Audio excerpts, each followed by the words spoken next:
What is Downtown Sports? My name is Downtown Steven Brown, and in today's video, guys, we're going to be going over some forward options that the Maple Leafs could look to trade for at this trade deadline, or a little bit sooner to that are set to be unrestricted free agents at the end of this year.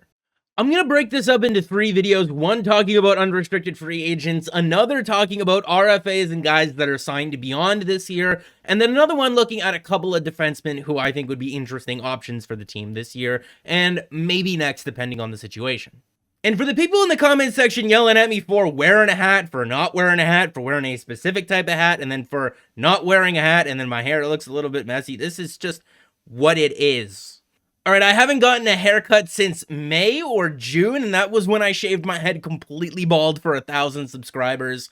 It just is what it is right now, man. I'm not going to go get a haircut. That is too much time spent too close to another individual. So I've come up with a list of guys here that I think are notable names and suitable for this video to talk about that are going to be unrestricted free agents at the end of this year. Never did I ever think when I first started this YouTube channel, basically last January, that I would receive more criticism about my choice of hat or hair than I would my actual hockey opinions. But don't get me wrong, I love you guys, and I don't want any of you to change. And just to refresh everyone's memory, why we're talking about this and the context here is that Alex Kerfoot's got 11 points in 22 games, but he spent the majority of his ice time this year as the Toronto Maple Leafs' third-line center, sandwiched in between either Zach Hyman, Ilya Mikheyev, or Jimmy Vesey.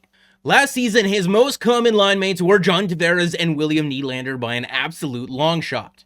And if you're looking at this chart of micro stats from the 1920 season, Alex Kerfoot is a decent playmaker that can get in on the forecheck, get you the puck back, but he's not a guy who's going to be skating with it, and he's also not the greatest shooter. The Maple Leafs' third line this year, when it is Mikheyev, Kerfoot, and Hyman, take on a lot of defensive responsibility.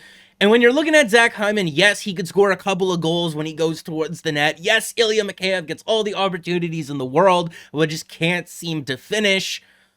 It's a little bit of a waste of Alex Kerfoot's playmaking ability to play him on that third line in a heavy defensive role. He can handle it, he can do it, but the Maple Leafs might be better off moving him back into the top 6 like he was for the majority of last year. Because with Kerfoot away from Tavares and Nylander, there's kind of been a revolving door of players on that second line as well. We've seen guys like Wayne Simmonds, we've seen guys like Jimmy Vesey, and it's like, Wayne Simmonds is good, and I've loved him, but I do not want him playing that many minutes at 5-on-5. I want him in a little bit more of a sheltered role and pump him up on the power play. And Jimmy Vesey is a smart, responsible player. He does a lot of the little things.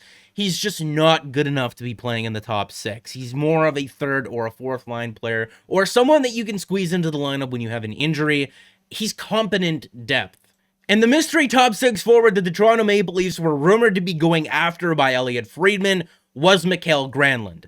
They haven't yet been rumored to be going after a third line center, but maybe that's because there are more options available in terms of top 6 forwards than there are guys at third line center that would fit that checking role.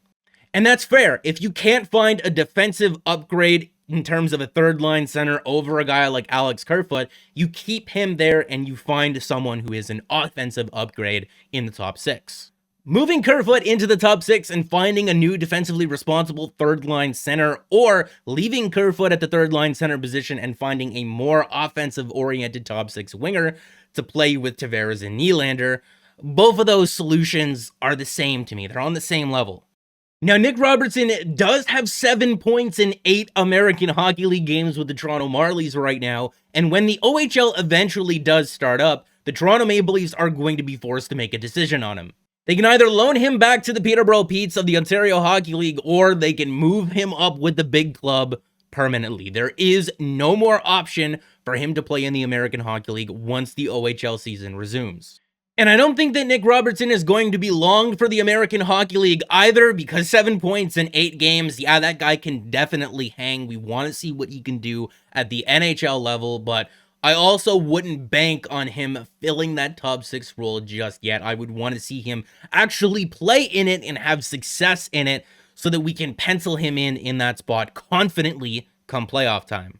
So that's why I think before the Toronto Maple Leafs make a move for a top 6 forward, you will see Nick Robertson called up, and you will see him play in a top 6 role. And if Nick Robertson gets a shot there and he has success in that role in the top 6, I would still go out there and bolster that third line. Either with someone to play center and move Kerfoot to the wing, or someone who plays the wing, and I would keep Kerfoot in the center position. And it's not a knock on Ilya Mikheyev at all. If you can find someone who is just as defensively responsible, just as an absolute menace on the forecheck, and can be successful playing on that third line in a defensively exclusive role, but has a little bit more offense to offer, that adds an entirely new dynamic to the Maple Leafs' bottom 6. Being able to move him down in the lineup, but also having the option to move him back up if you absolutely need to, is just ridiculous forward depth and a complete luxury to have. None of these guys would be bad ads for the Toronto Maple Leafs. I mean, Ryan Getzlaf would be the most expensive in terms of the salary cap. Alex Iafallo would probably cost you the most in a trade to acquire. Guys like Travis Zajac and Eric Staal would probably be a little bit cheaper, veteran options. Tanner Pearson, Andreas Athanasiou would also be a little bit interesting, but Mikhail Granland was that rumored player that Elliot Friedman had written down on a piece of paper. And if you're looking at a guy like Mikhail Granland, this is someone that before coming to Nashville put up 4 consecutive 50-plus point seasons, with 2 of them being 60 or more. His numbers have dipped a little bit since coming to the Nashville Predators, but I think that has to do more with Nashville's play style. They are more of a defensive, skating-oriented team rather than they are a high-flying offensive team like the Toronto Maple Leafs. You're not acquiring Mikhail Granlund to play on the third line. You're acquiring him to play in the top 6 in an offensive role. He makes $3.75 million against the salary cap, but the Maple Leafs do not need $3.75 million to acquire this player because the trade deadline is in and around the middle point of the season. That $3.75 million is prorated to about half of that, and then if the Nashville Predators were to retain any other portion of that salary, that would just be gravy on top of it. Of course, the Toronto Maple Leafs would have to pay for that, but I would be willing to because it makes it more likely that the Maple Leafs can add more than just a guy like Mikhail Granland. Because remember, all the Toronto Maple Leafs have to do to be guaranteed a spot in the Final Four, to be 4 wins away from the Stanley Cup Finals, to be 8 wins away from hoisting the Stanley Cup, is be the best team in Canada. And right now, they are undisputed, hands down, the best #1 team in not just Canada, the entire National Hockey League. But Steven, how can you possibly say that? The Toronto Maple Leafs play in the Canadian division, and we all know that the Canadian division is the weakest ones around. How can we ever give the Toronto Maple Leafs full credit for anything that they're doing right when all we want to do is give them full credit for the bad things that they do? I mean, just take a look at the Honda West division and the steep competition that the Vegas Golden Knights are going up against on a nightly basis. The 7-9-2 San Jose Sharks, the 6-10-5 Anaheim Ducks, the absolute joke of a franchise, the Arizona Coyotes, and the rebuilding Los Angeles Kings. And oh no, the juggernaut Mass Mutual division with the unbeatable Buffalo Sabres and New Jersey Devils, Alexis Lafreniere and the New York Rangers, the Pittsburgh Penguins with Jack Johnson and Cody Ceci. It's just so unbearable what the other teams have to go up against. Oh, but you're lucky because the Maple Leafs had to go up against the Tampa Bay Lightning, who are still below them in the standings by both points and points percentage, who've been playing the Detroit Red Wings, the Nashville Predators, and the Columbus Blue Jackets all year. Oh, they'd really make them pay. Obviously, there's good teams and bad teams in all the divisions. But the beginning of that rant that I had, stop giving them partial credit for the good things that they've done and full credit for the bad things. That is so toxic, so stupid, and just not objective.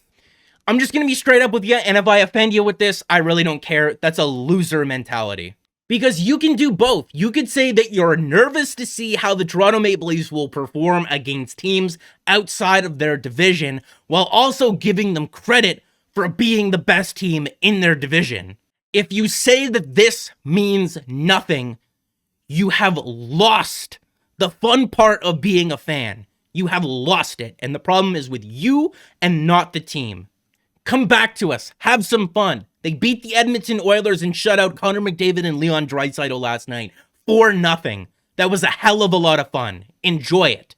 But that's going to be it for this one, guys. Make sure to like the video if you did like, and subscribe for more, because more is always on the way. And guys, remember, just remember, Toronto Maple Leafs are the #1 team in the league right now. I mean, it's not me that's saying that. It's the standings.